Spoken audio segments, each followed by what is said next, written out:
পাঁচটি প্রশ্ন প্রত্যেক ব্যক্তিকে করা হবে। পাঁচটি প্রশ্ন ছাড়া কোন ব্যক্তি এক ধাপ সামনে দিকে আগাতে পারবে না। বলেন তো কয়টা প্রশ্ন? পাঁচটি প্রশ্ন। প্রশ্ন নম্বর 1, আপনার জীবনকাল সম্পর্কে জিজ্ঞাসা করা হবে।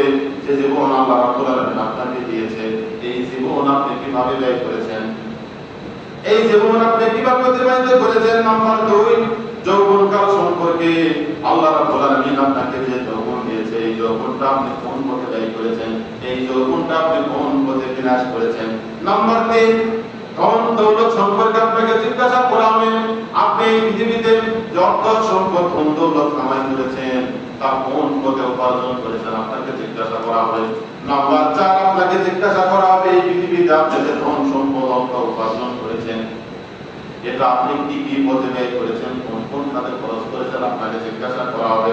নাম্বার 5, আপনি যে যতটুকু ইলম, যতটুকু জ্ঞান অর্জন করেছেন, এই জ্ঞান অনুসারে আপনি কি আমল করেছেন। এই 5টা প্রশ্ন কিয়ামতের ময়দানে আপনাকে জিজ্ঞাসা করা হবে, আমাকে জিজ্ঞাসা